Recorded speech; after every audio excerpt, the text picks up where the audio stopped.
Bienvenidos a una edición más de Las Cartas sobre la Mesa, un programa que intenta entregarle información, datos, perspectivas de análisis para que usted tenga su propia opinión, pueda conversar, pueda compartir, pero también pueda cooperar con todos nosotros a quedarse en casa, a autocuidarse y cooperar para que la pandemia la podamos controlar entre todos y podamos así llegar muy pronto a la etapa de recuperación. Las noticias sobre la pandemia aparecen como buenas en términos de una disminución de contagios, pero es insuficiente todavía para cantar victoria. Se requiere todavía mucha más acción de parte de todos nosotros para poder cooperar justamente a este retorno a una etapa al menos de recuperación. En esta oportunidad tenemos un programa, yo diría, de lujo en cierta forma, porque nos vamos a dedicar a analizar lo que ha pasado esta semana, que ha estado marcada por la votación en la Cámara de Diputados, aprobando la propuesta de una reforma constitucional que va orientada a que los afiliados a la AFP puedan sacar el 10% de sus ahorros provisionales para poder hacer frente a los efectos económicos de la pandemia. Un tema que ha estado lleno de polémica, que ha estado además confrontando a los partidos políticos en términos de la fragmentación que ya tienen, a los partidos políticos de la coalición gobernante con el gobierno, y ha generado un ambiente de conflictividad que merece un análisis importante. Para ello, tenemos invitados realmente relevantes que son ya parte de nuestro panel en la práctica. Me refiero al senador Kenneth Piu, quien nos acompaña. Senador, ¿qué tal? Muy gusto en saludarlo. Buenos días, buenas tardes, según sea por la plataforma en que nos vean y a la hora que nos vean. Gusto también, Guillermo, de saludarlo, esperando que se puedan cuidar todos en casa. Esta pandemia hay que quedarse en casa y también para poder comentar de lo que ha sido esta semana política. Muchas gracias por esto. Nos acompaña también ya nuestro panelista estable y que nos entrega la experiencia, la sapiencia, yo diría, a esa capacidad analítica que tiene como político de fuste, con muchos cargos en términos a nivel partidario, pero también a nivel gubernamental, a ex embajador, lo ex subsecretario, don Gabriel Gaspar. Un agrado saludarte como siempre, Gabriel. ¿Qué tal, Guillermo? Un saludo a todos, especialmente a Mahmoud, y un gusto estar con ustedes. Bueno, digamos, y justamente Gabriel lo mencionaba así al pasar, porque hoy día nos acompaña una persona que tiene, digamos, destacadas cualidades profesionales y personales, pero que también ha tenido importantes cargos políticos dentro de los gobiernos de la nueva mayoría y concertación. Nos referimos a Mahmoud Alewi, a quien le damos la bienvenida. Mahmoud, un agrado tenerte en nuestro programa. Muchas gracias, igualmente, te lo agradezco mucho. Bien, veamos, le señalábamos de que era importante poder mirar el panorama que se crea en el sistema político chileno y en la presidencia de Sebastián Piñera cuando las negociaciones con el Congreso finalmente no juegan a favor del gobierno, sino que juegan a favor de una iniciativa que pretende que los ahorros previsionales puedan ser retirados en un máximo 10% por cada uno de los afiliados. Pero eso ha dejado heridos, ha dejado también una muestra de protestas en las calles, de presión política de las minorías intensas o movimientos sociales. Ha habido saqueo, vandalismo, y todo en un contexto que aparece como complicado poder enfrentarlo. Para eso quisiera preguntarle a Mahmoud, que creo que tiene la mayor experiencia para eso, para que nos coloque cuáles serían los ejes de análisis para ir avanzando en todo esto, en términos de poder saber, bueno, qué es lo que ha pasado y qué es lo que puede pasar. Mira, yo tengo la impresión que uno de los problemas básicos que tenemos es que muchos actores políticos han tratado de dimensionar la crisis como si fueran novelistas y no políticos. ¿A qué me refiero con eso? A que si uno tiene una crisis, lo que tiene que intentar desde el mundo político, a mi juicio, y también académico, por cierto, cosa que yo no soy, es por qué se producen las crisis. Y mi conclusión básica de esto es que el gobierno ha mostrado una incapacidad para hacer políticas públicas que tienen que ver con la crisis en curso, y no solo en esta, ya lo hizo para el 18 de octubre y a mi juicio lo hizo en la primera etapa, que fue antes del 18 de octubre. Y la conclusión política que uno puede sacar básicamente es que aquí estamos frente a trastornos del ejercicio del poder, ¿ya? Que ha llevado incluso a analistas de la propia derecha a hablar de efectos como, por ejemplo, régimen presidencial, etc. Entonces, frente a estos trastornos, lo que a mi juicio corresponde es establecer con nitidez qué es lo que hipoteca el futuro del país. Y a mi juicio lo que hipoteca el futuro del país no es seguir mirando el tema de las FP, no es seguir mirando a los supuestos díscolos, etcétera, etcétera, sino que es mirar al actor principal que nos ha llevado a esto, que es Piñera. ¿No? Entonces, si uno se equivoca en el enfoque de quién es el responsable principal de una situación política en el país, naturalmente todo lo que haga no va a llevar a ninguna solución. Si ustedes me permiten poner un ejemplo económico, ¿por qué el tema de las FP ha adquirido la relevancia que ha adquirido? Me refiero a la gente, por una razón simple, porque la gente se comporta como agente económico igual como lo hacen los empresarios. La regla básica de la economía es que los agentes económicos racionales toman decisiones en función a sus expectativas futuras.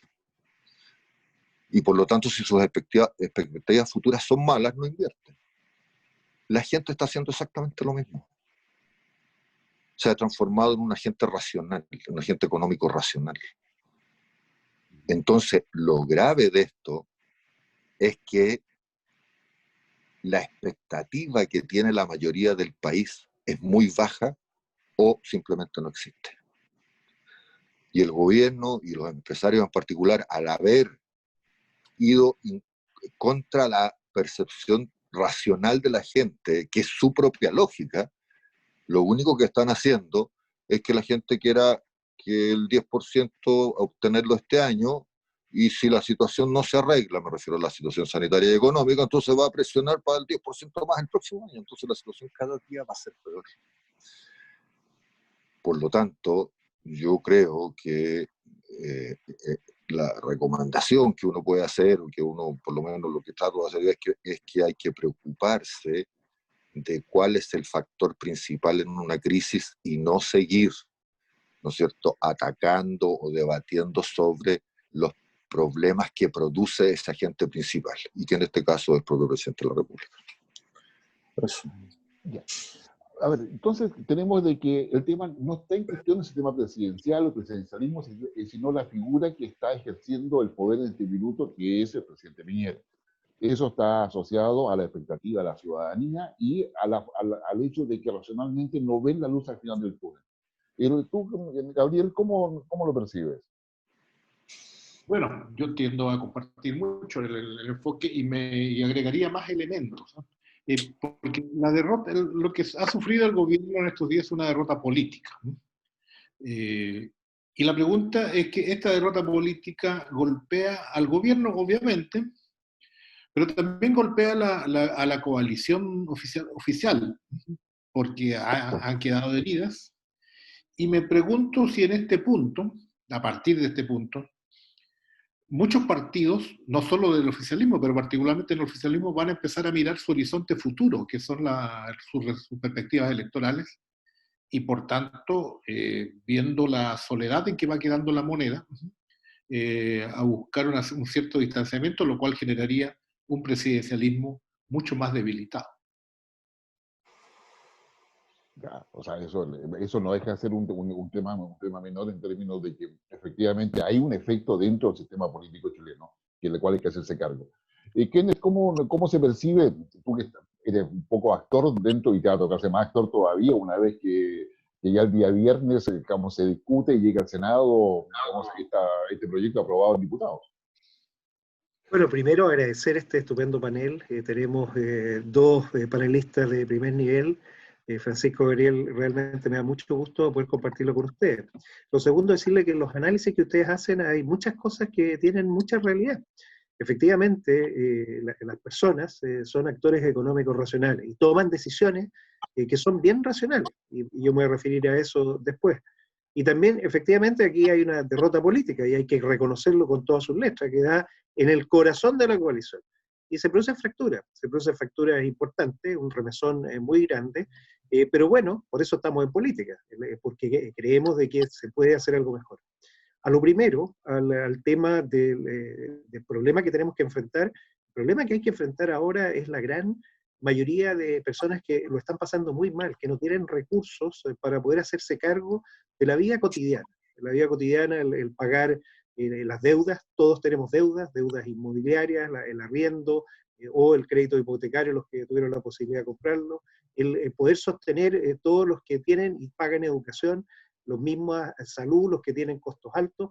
Todo esto tiene un costo y todo esto llevaba además una cadena de pagos anteriores con bastante endeudamiento. Por lo tanto, cuando se congela la economía, se suspenden algunos ingresos, las personas quedan muy mal. Y ahí viene quizás una mejor decisión, y que es la decisión estatal. Y yo por eso apelo a la noción de Estado que ustedes tienen, porque el Estado tiene que hacerse cargo en estos momentos de la realidad de muchas personas que no tienen otra forma que no sea el Estado. Por lo tanto, bajo esa línea, yo creo que para un actor racional quizás le sea más conveniente, más práctico, más rápido, poder optar a los subsidios directos que se van a entregar, que es básicamente dinero para poder hacerse cargo, y también poder recibir un préstamo solidario en donde si se dan las condiciones se pueda pagar o no. Entonces, el Estado en su mejor expresión. Eso es lo que me gustaría escuchar y discutir, y no el tratar de que ese actor con sus pocos recursos que ha tratado de juntar, trate él de resolver su problema, que curiosamente es una visión bastante liberal.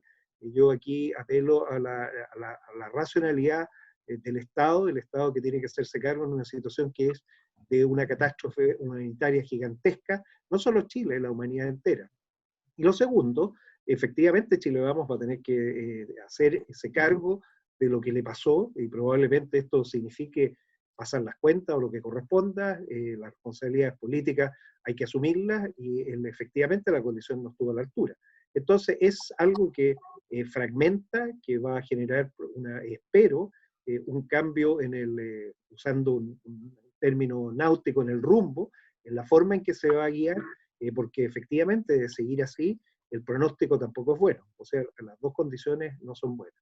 Y va a llegar esto al Senado, tenemos que discutirlo, pero también se tiene que informar mucho más la ciudadanía de las alternativas. Y aquí están las personas que decidan qué desean optar a recibir un apoyo concreto y real del Estado, que el Estado sí es capaz de hacerlo, o hacerse cargo en forma individual, sacando de sus recursos personales, arriesgando todo lo que tienen. Esa es una decisión que básicamente las personas van a tener que tomar. Entonces, digamos, lo que tenemos es, digamos, yo diría varias visiones. Pero yo quisiera llevarlos un poco a ir al espacio de maniobra que hoy día existe de parte del Ejecutivo. El Ejecutivo queda entrampado con esta ruta política, con un cuestionamiento de su capacidad de construcción y liderazgo en la práctica, a la necesidad de resolver la necesidad de la ciudadanía en términos de acceso a la ayuda que el Estado ya sea por los mecanismos que el gobierno establece o en forma directa, que sería lo ideal. Gabriel, cómo se percibe la posibilidad de maniobra de parte del gobierno, a sabiendas de que hay un debilitamiento de la figura presidencial, en términos de que fue quien lideró las negociaciones, digamos, en el caso de diputados? ¿Y qué le queda por delante? Porque tú has estado bastante cercano a ese tipo de situaciones. ¿Cómo lo ves? A ver, yo creo que lo primero es un poco lo que señalaba Mahmoud en el comienzo. O sea, cuando hay una crisis hay que diagnosticar cuál es el contenido de la crisis, cuáles son las causas que la originan y atacarlas, ¿no? Entonces, ¿qué tenemos acá? Tenemos un país que estaba en una convulsión social muy fuerte, donde habían componentes de demandas sociales unidas a una deslegitimación de las élites, ¿sí? Y esa protesta se metió en el closet, por decirlo así, con ocasión de la pandemia. Y no hubo mayor dificultad en eso porque todos entendían que el peligro mayor era la pandemia. Pero a meses de esto, se ha mezclado la crisis sanitaria con un derrumbe económico y al mismo tiempo con el renacer de la movilización, más que de la movilización, de los sentimientos que provocaba la movilización, y en ese sentido el proyecto del 10% se transforma en emblemático porque además de ser un mecanismo que avisora obtención de recursos prontos, también engarza con la crítica al sistema de previsión que tenemos, que es muy desigual, y llama la atención eso mismo, porque nosotros hace un año atrás tuvimos un poco más, 1 millón de chilenos en las calles protestando contra el sistema, y no se hizo mucho, más bien, o caso. Entonces hoy día estamos ante una crisis múltiple. ¿Qué puede hacer el gobierno? Yo creo que el gobierno ya, claro, no puede aplicar el programa que prometió porque ya cambió el país. En segundo lugar, tampoco puede ser lo que yo creo que fue el intento de Mañalich en el primer momento, que es usar la pandemia para recuperarse políticamente. Hoy día se da la paradoja que pareciera que estamos empezando a salir de la pandemia, lo cual es muy bueno, pero eso se da junto con el momento de mayor empantanamiento del gobierno. Entonces, el gobierno tiene, yo creo, la responsabilidad de escuchar, de crear condiciones ¿para qué? Para que el país siga funcionando, para escuchar las demandas y para garantizar la continuidad institucional y republicana del país. No es el objetivo para el cual fue electo, pero es la situación en la cual la historia lo puso. Y entonces ahí habrá que medirlo. Digamos, yo creo que ahí hay mucho que hacer. En esta perspectiva, ¿de qué manera el gobierno puede volver a visibilizar su plan de clase media, de ayuda a la clase media? Porque definitivamente en todo este debate político, el tema de la AFP y el retiro del 10% ha copado la agenda completamente, y lo que se discute es solamente eso. Y el gobierno pareciera ser que está en estrategia de poder instalar en el Senado la discusión de que el plan de clase media es mejor que el retiro del 10% de la AFP.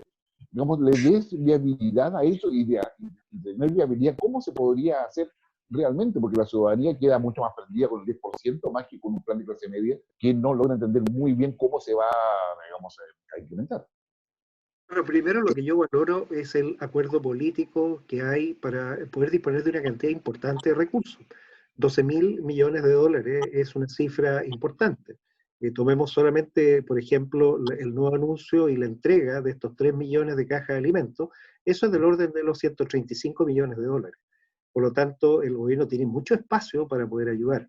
¿Dónde está ahora el desafío? Es poder hacer una estrategia, y esa estrategia es política, y es en acuerdo, y es básicamente no solo el Ejecutivo, el Legislativo, con las dos bancadas, para que esos recursos lleguen y lleguen rápido a las personas. Aquí no es un tema que el Estado no tenga los recursos, tenemos los recursos.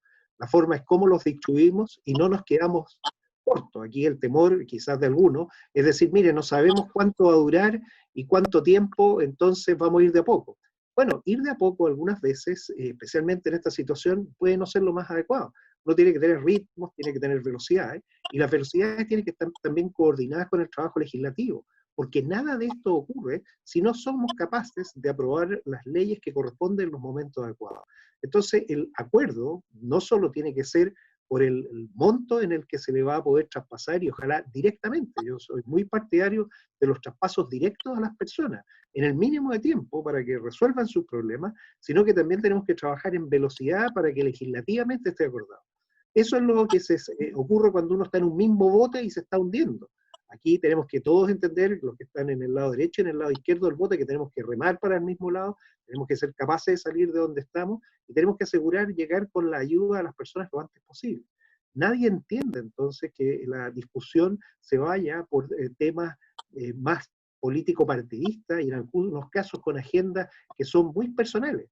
Más que agenda personal, necesitamos agenda nacional. De eso me quedé, y yo creo que ese, Gabriel, es el gran tema. O sea, ¿cómo logramos entender que aquí esto es grave, es delicado, hay que llegar rápido, están los recursos y tenemos que ponernos todos de acuerdo? Esto exige liderazgo en todos los niveles. No es solamente que pedirle al presidente Piñera, que es un tema, los ministerios, los mismos, el Parlamento, los diputados, los senadores, tenemos que ser capaces de ser un mismo equipo. Está muy compleja la situación, no tenemos certidumbre si va a haber vacuna o no, no sabemos si efectivamente el mundo va a seguir funcionando o no. Por lo tanto, tenemos que actuar, y actuar rápido. Eso es lo que la ciudadanía espera de nosotros ahora.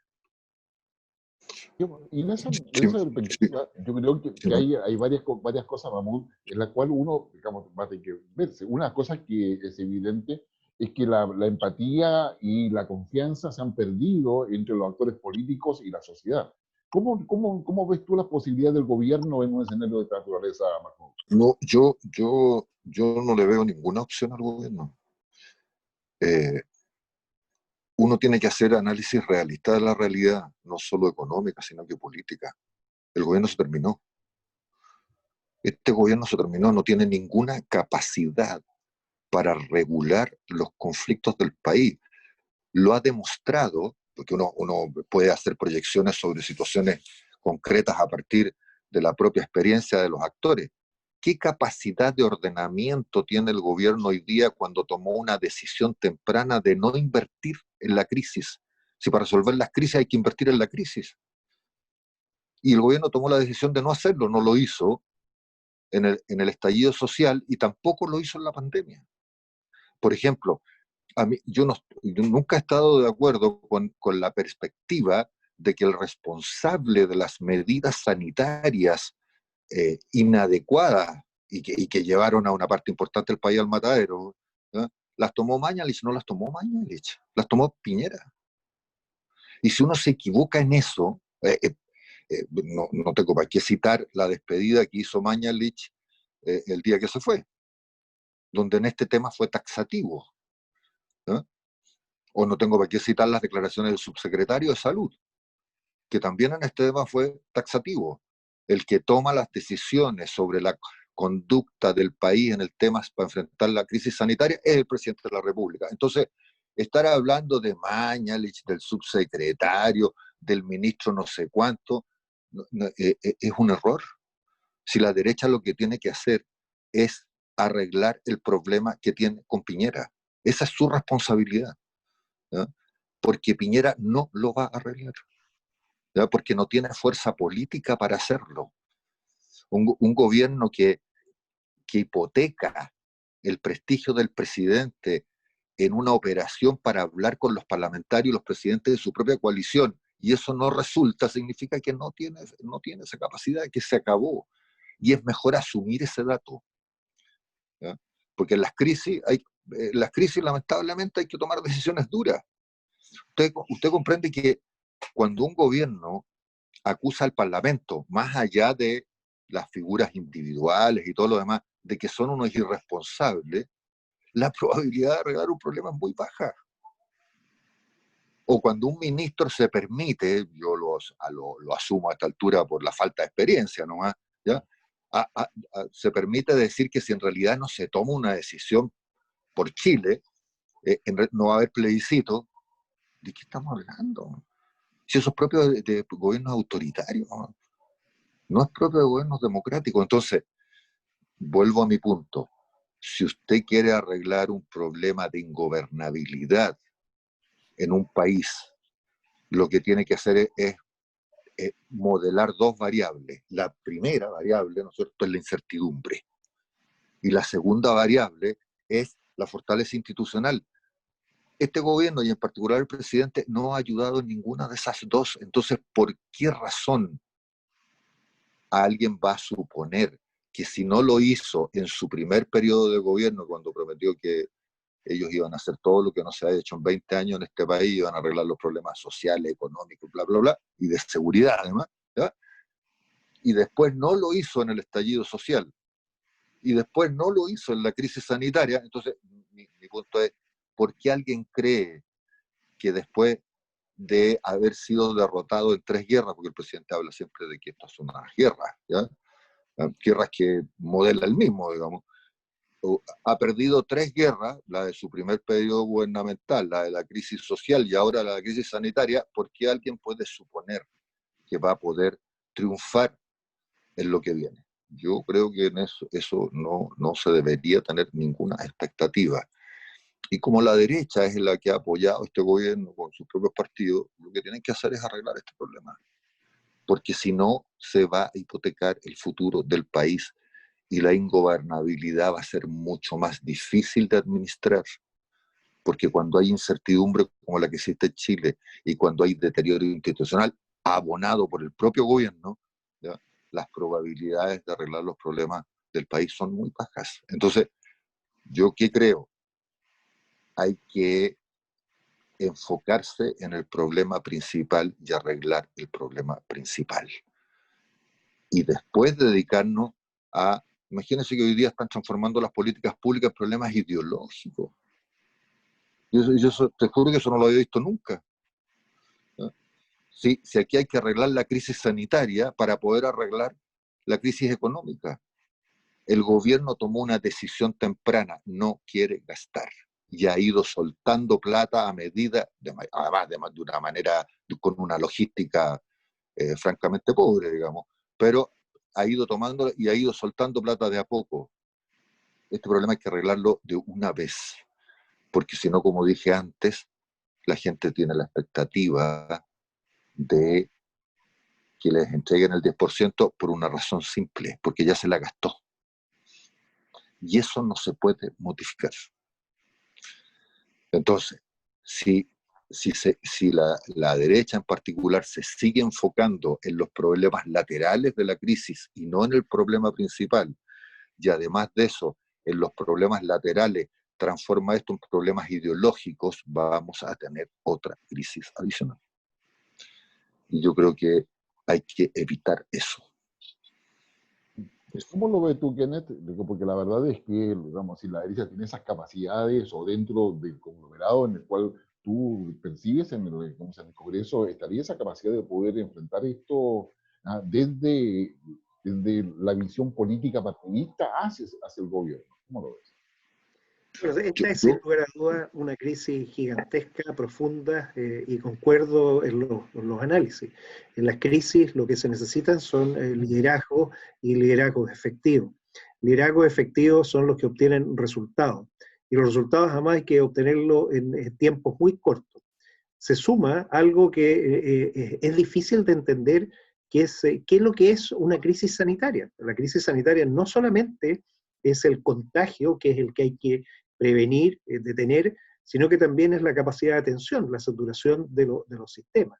Es un problema país sistémico muy grande, y por eso se requieren recursos, recursos que no solo son recursos económicos, también son recursos humanos. Y un país se ve afectado, se ve fracturado cuando todos esos recursos no están disponibles, especialmente los recursos humanos. La misma crisis ha llevado a tener que realizar muchas de las actividades, más del 50%, de forma remota. Entonces también se ha generado una brecha gigantesca en lo que es acceso a servicios a aquellos que tienen conectividad a Internet o los que no tienen conectividad. Hay alumnos que han podido seguir estudiando y hay otros que no han podido estudiar y no tienen cómo, porque es imposible volver a algo presencial. Por más esfuerzos que hagamos entonces, tenemos que ser capaces de sostener esto. Es una crisis multidimensional, tiene muchas aristas, tiene muchas áreas. Es un año tremendamente difícil y por eso se requiere de liderazgo efectivo. El liderazgo efectivo, el único que lo puede ejercer de la forma en que nuestra Constitución lo establece, es el presidente o la presidenta de la República, quien sea que tiene ese cargo ahora. Y esa institucionalidad es la que tenemos que proteger y cuidar, porque no tenemos otra. Nos guste o no nos guste, es la única institucionalidad que tenemos. Por lo tanto, el desafío, y quizás ahí está la respuesta, es precisamente lograr generar que ese mecanismo funcione de la mejor forma posible. Le agradecemos mucho su gentileza, como también le agradecemos a Joyería Auro, que está desde Arica a Punta Arenas, para que usted pueda, vamos a adquirir, ahorrar o simplemente transformar algo de ese oro en dinero efectivo para poder enfrentar toda esta situación. Y si, digamos, puede, ingrese a toto.cl para que vea toda la cantidad de mochila, maleta y accesorios, que puede ser una buena opción para quienes puedan adquirir uno de esos elementos pensando en la recuperación que viene. Vamos a una pequeña pausa y regresamos de inmediato. Ya volvemos.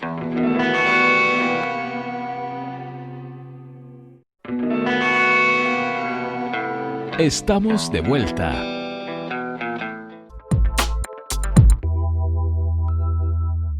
Ya estamos de regreso nuevamente en las cartas sobre la mesa, un programa que le entrega información, datos, análisis para que usted pueda conversar y concentrarnos en lo que significa sacar adelante un país, no solamente desde el punto de vista político, sino que también ciudadano, y ahí nos corresponde la responsabilidad de cuidar, definitivamente.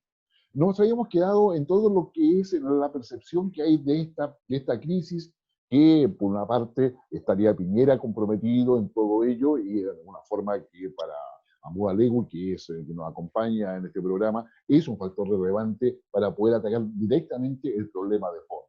Pero también la coalición que tiene que hacer muchas cosas y el Congreso que tiene que responsabilizarse de ello, pero a su vez también hay que mirar cosas que vienen también de atrás. Y en eso estábamos, digamos, indagando y explorando cuáles son las posibles soluciones. Y nos habíamos quedado con la palabra para dársela a Mahmoud, pero antes vamos a ir con Gabriel Gaspar para que nos dé su impresión sobre lo que hemos enviado ya en la primera parte del programa. Gabriel. Bueno, yo más bien quisiera hacerle un par de consultas a Mahmoud para pedirle su apreciación en dos temas.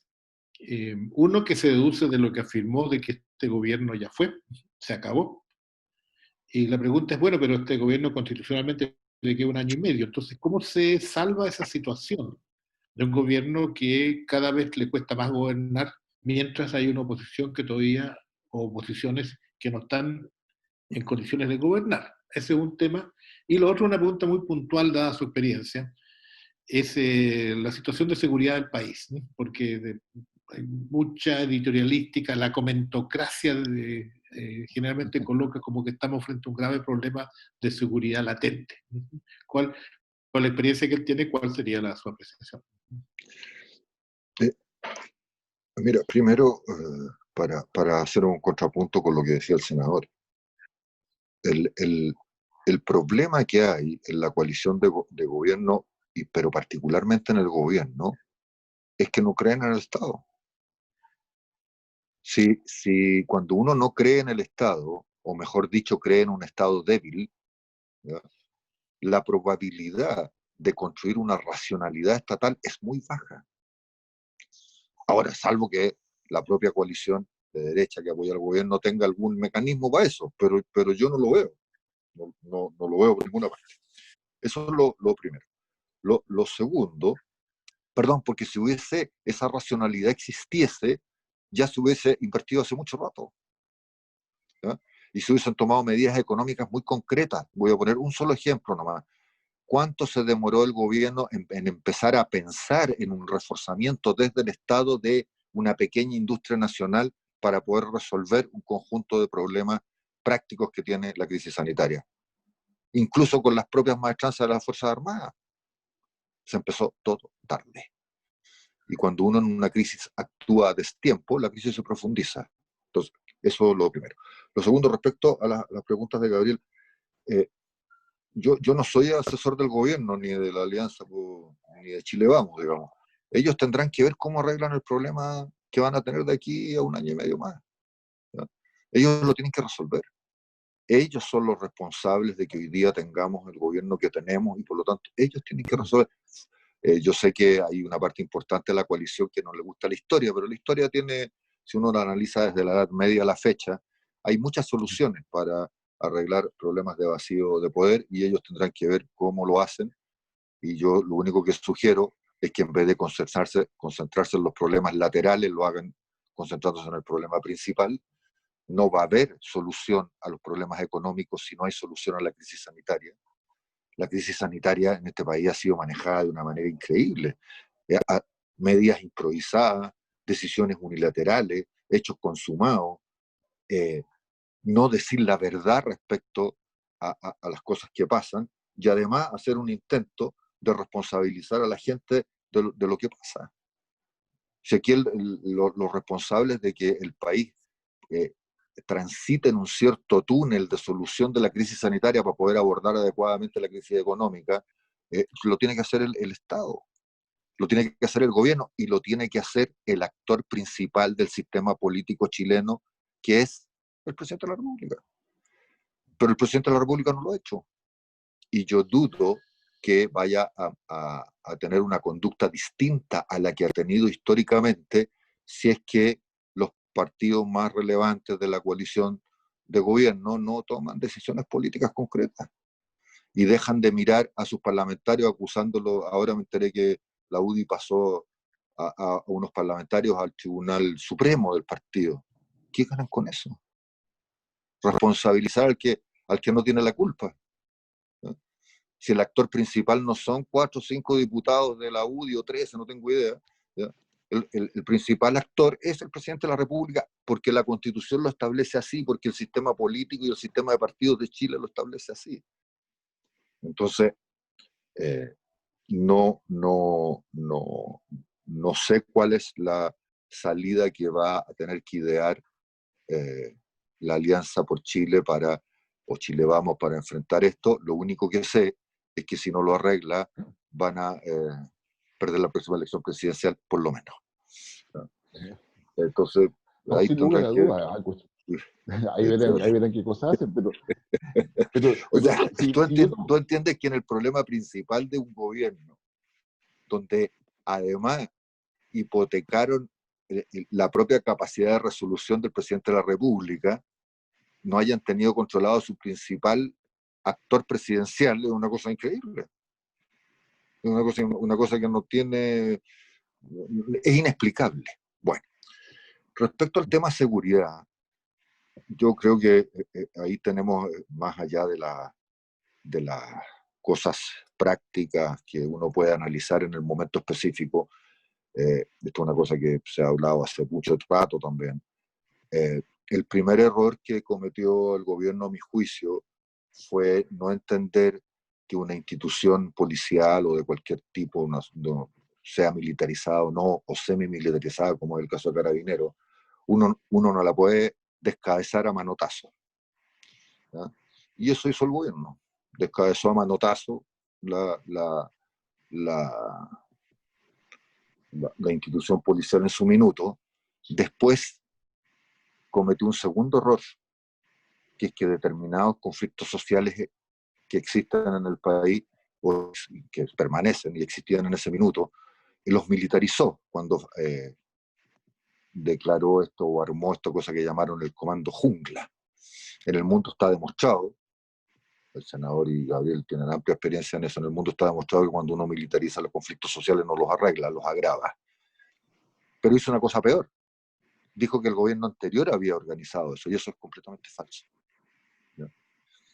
Después cometió, a mi juicio, un tercer error gravísimo, que es que en medio del estallido social tomó decisiones policiales que unieron en términos efectivos a los manifestantes con 2 o 3 grupos anarquistas y el narcotráfico. Y eso fue una decisión letal. Porque eso dio pie para el inicio de un narcotráfico en Chile que es familiar, ¿ya? A armar protocarteles con control territorial más extenso. Entonces, cuando se cometen esos errores, todos advertidos por lo demás, todos advertidos, ¿ya? Cuando se cometen ese tipo de errores, controlar la seguridad de un país es muy difícil. Es muy difícil. Y lo han demostrado los hechos. Porque uno no saca nada con empezar a construir fantasmas. Ustedes recuerdan que el presidente de la República ha armado 2 o 3 guerras completamente ficticias, pero las ha armado, y después se quejan de los fenómenos de violencia que existen en el país. Bueno, pues si tú dices que hay una guerra, ¿de qué me estás hablando? ¿No? Entonces yo creo que la situación de seguridad del país es extremadamente débil. Extremadamente débil, y si no se toman decisiones racionales respecto a los fenómenos que existen, controlar eso va a ser cada día mucho más difícil. Eso. No, sin lugar a dudas. Creo que has colocado varios temas en la mesa. Y dentro de todo ello, digamos, la duda que cae, no sé cómo lo ves tú, Kenneth, es que si en la coalición gobernante y en el propio gobierno, el gobierno no conversa con los partidos que lo apoyan, los partidos que lo apoyan no conversan entre ellos. Digamos, ¿quién está? Como en el gobierno lo conversábamos en la pausa. Lo principal es lo que están en el sustento principal, Interior y Hacienda, son el partido más minoritario dentro de la coalición que apoya al presidente. Si no hay diálogo, ¿de qué manera se puede enfrentar, digamos, una crisis? O sea, tú tienes una experiencia, Kenneth, digamos, en términos de saber que para estar una crisis hay un Estado Mayor, hay asesores, hay una visión, una perspectiva de la realidad, del diagnóstico, para poder avanzar a las decisiones. Si no hay diálogo, lo único que le va quedando al gobierno es estirar el tiempo mientras el proceso le pasa por encima. Y digamos, ¿hay posibilidad de que Chile retome el diálogo realmente y logre alinearse respecto a una solución más allá de lo que hoy día está haciendo ver el gobierno después de esta derrota? Bueno, primero el tema político de cada partido lo va a resolver como pueda. Efectivamente, la UDI está decidiendo acciones muy claras, Renovación Nacional verá qué es lo que hará.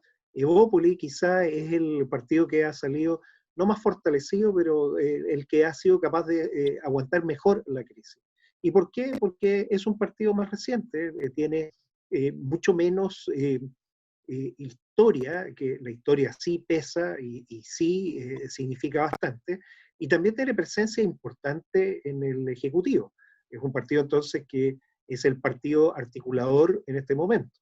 De ahí viene ahora las definiciones importantes.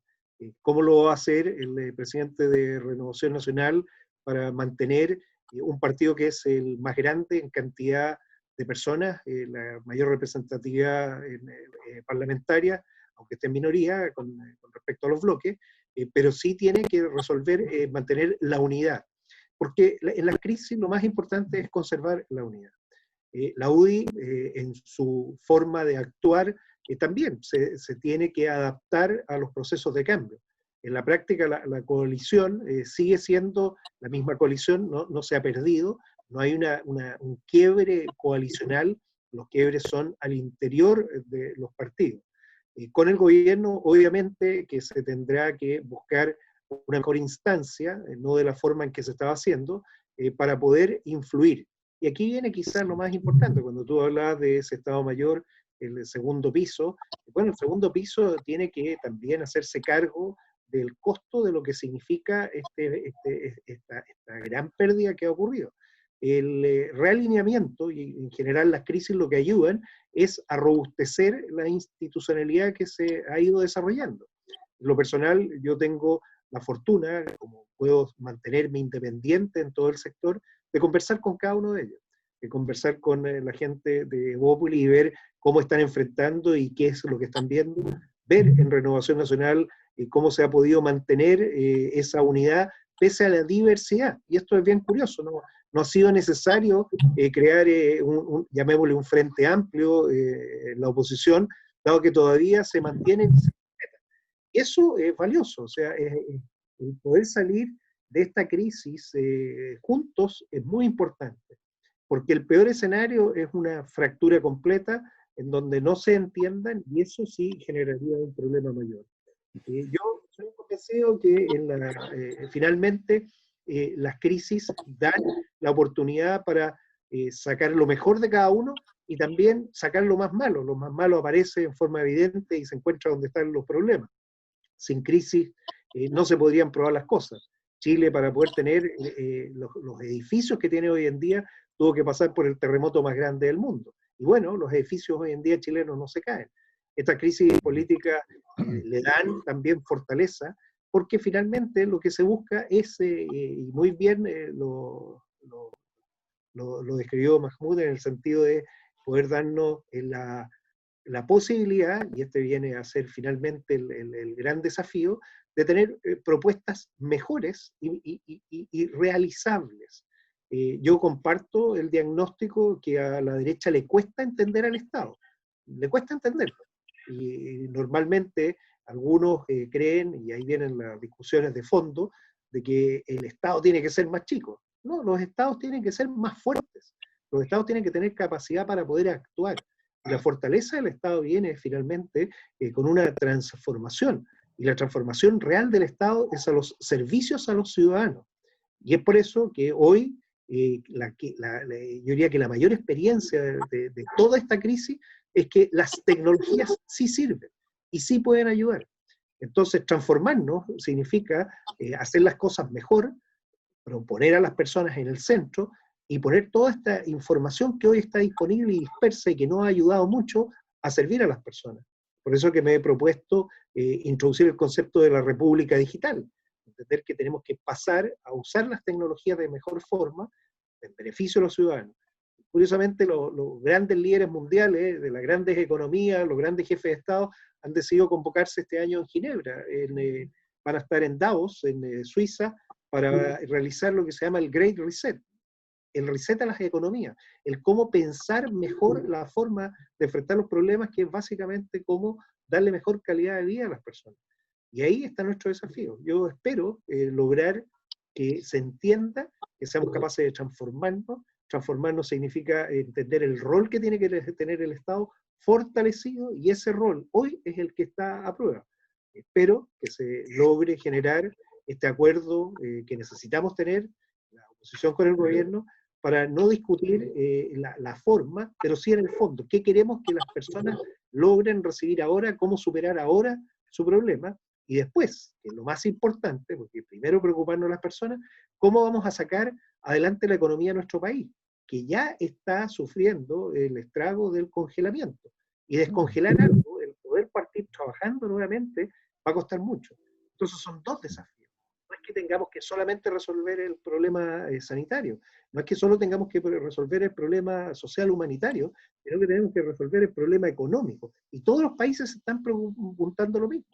Y curiosamente, la peste bubónica, que afectó a la humanidad antes que nos globalizáramos, el poder empezar a funcionar de nuevo significó poder tener relacionamientos distintos.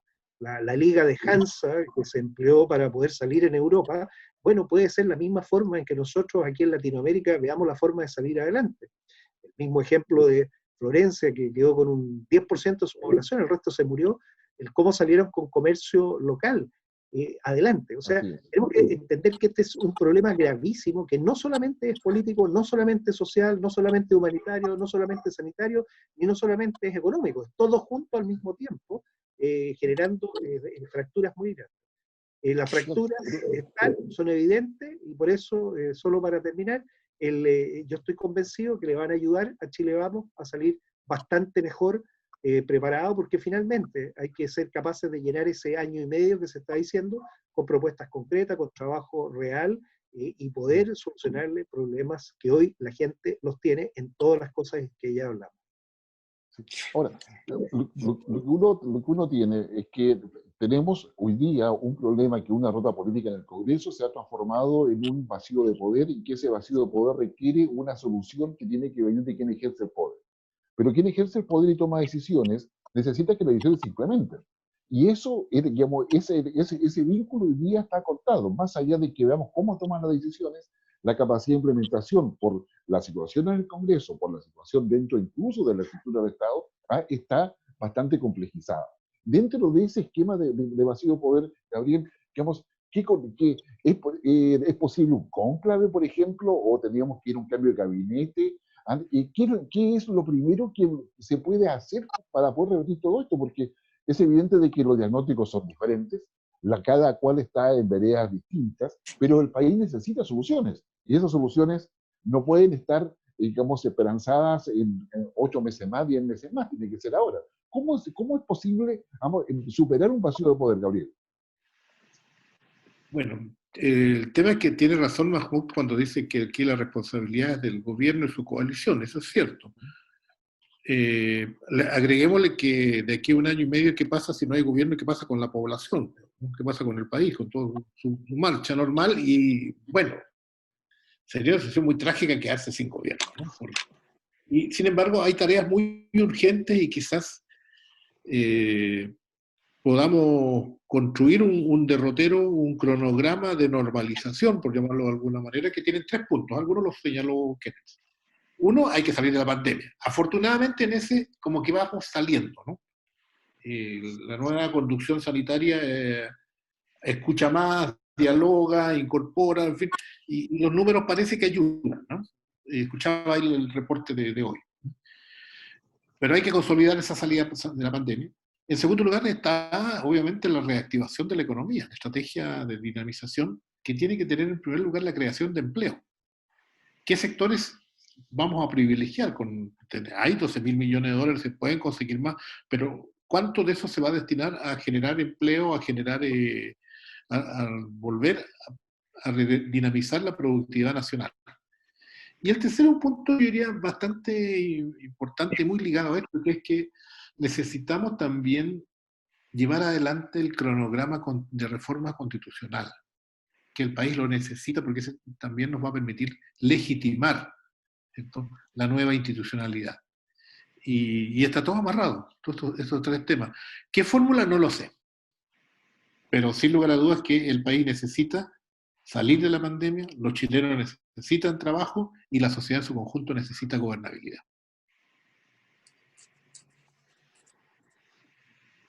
Y con esos elementos tenemos. ¿Es suficiente eso, Mahmoud, como dentro de lo que tú ves? O sea, tú has tenido una visión analítica muy concreta, muy honesta, además que yo creo que en tiempos de crisis se agradece muchísimo porque constituye un aporte para todos aquellos que están interesados en analizar, en ver y en proyectar lo que está sucediendo. ¿Cómo lo ves? Mira, yo creo que en política es poco inteligente hacer tratos con la esperanza.